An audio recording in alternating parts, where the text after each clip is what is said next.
Hello student, I am Manju Sharma. In this video, I will discuss poetic devices in the poem Shall I Compare Thee, composed by William Shakespeare.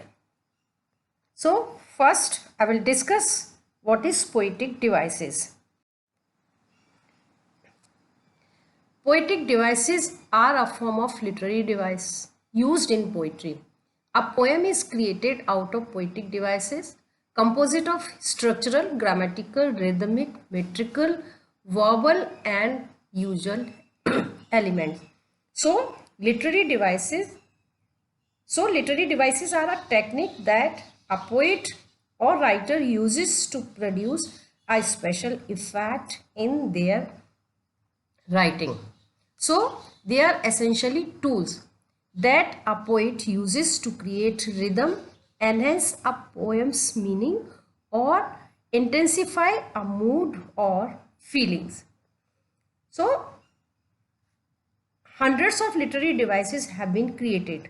Some of the most common are simile, metaphor, personification, alliteration, imagery, rhyme, rhythm, illusion, diction, inversion and repetition.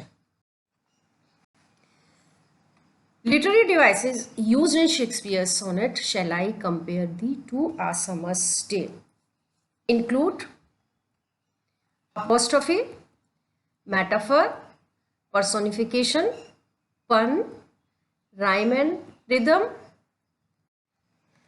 Apostrophe. So apostrophe, what is the apostrophe? Apostrophe is used when a poet addresses his poem to an absent audience. So audience is not present, he just address. So the poem starts with a rhetorical question. So rhetorical question is a compelling force in the poetry, is employed as an impressive persuasive device. So in this poem, speaker addresses all his words to his beloved, whom he never sees responding at any point in the poem. So the speaker starts the poem with a rhetorical question. He asks, shall I compare thee to a summer's day? Thou art more lovely and more temperate. So in this way, this is an persuasive device. Metaphor. Metaphor is used when comparison is made between two different things or ideas without using like or as. So Shakespeare was the exponent of the use of metaphor. His poems and drama all make wide range use of metaphor.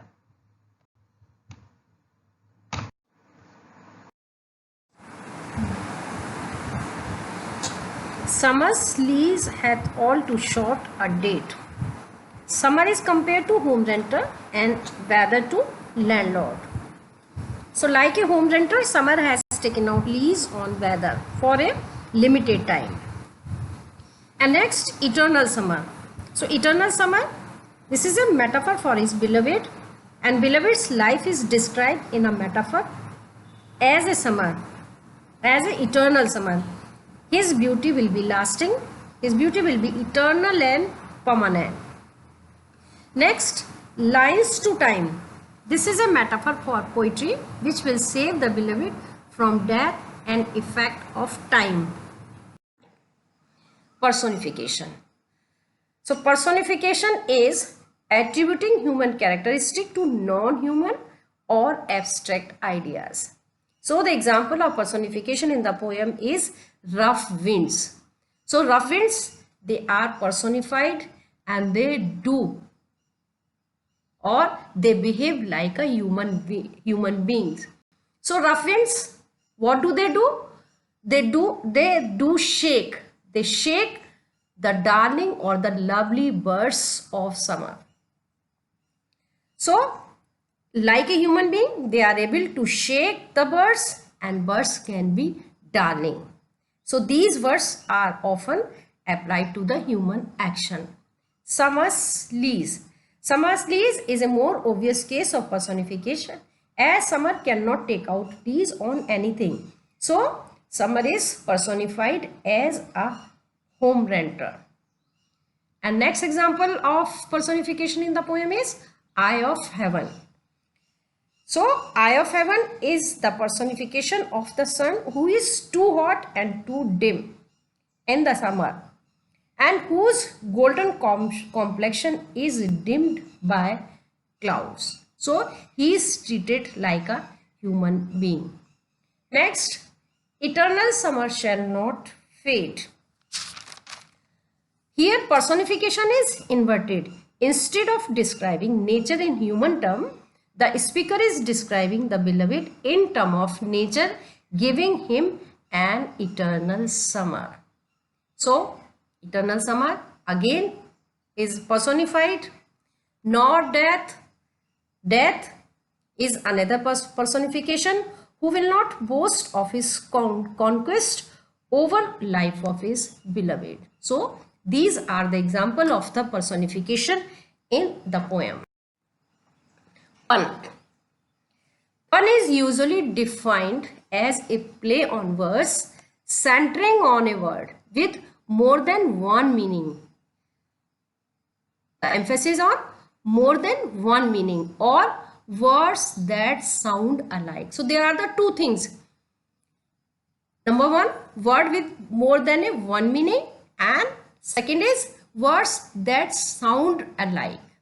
So we look at the word temperate. Temperate is an example of the pun when it is applied to his friend. It means he is moderate, he is self-centered. And when it is used for summer, so summer is mild, cool. And honest and honest, so they sound alike. Honest means beauty he owns, and honest means beauty he has borrowed. So these are an example of pun in the poem. Rhyme scheme. This is a Shakespearean or English sonnet. It contains 14 lines including 3 quatrain and 1 couplet. Is written in a iambic pentameter. The poem follows the rhyme scheme AB, AB, CD, CD, EF, EF, G, G. So, first line matches with third, day and May. And second and fourth match second and fourth, temperate and date. So, second and fourth have the same rhyme scheme. Fifth and seventh, shine and decline, they have the same. 6 and 8, dimmed and untrimmed. 9th and 11th, fade and shade. 10th and 12th, oest and growest. And 13 and 14, C and D. So couplet, it has the same rhyme scheme. So rhyme scheme render a pleasing effect and delightful experience in the poem. Meter. Meter is a stressed and unstressed syllabic pattern in a verse. Means stress and unstressed syllabic pattern in a verse or within a lines of a poem. So meter is a poetic device, literary device that serves as a linguistic sound pattern for the verse, as it gives poetry a rhythmic and melodious sound. So this systematic rhythm is usually identified by examining the type of foot and number of feet used in the line. So the rhythm is identified by what type of foot is used and number of how many feet are used in a line. So meter is judge or meter is identified by type of foot and number of feet. In this poem, type of foot is am. Am means unstressed syllable is followed by stressed syllable. So in this poem or in each line, there are 10 syllables. 10 syllables in 5 pairs. So, number of feet, 5 feet. In each feet, there are 2 syllables. Unstressed followed by stress. So, in this way, there are the 5 feet. 5 feet have 10 syllables. So, meter is iambic pentameter.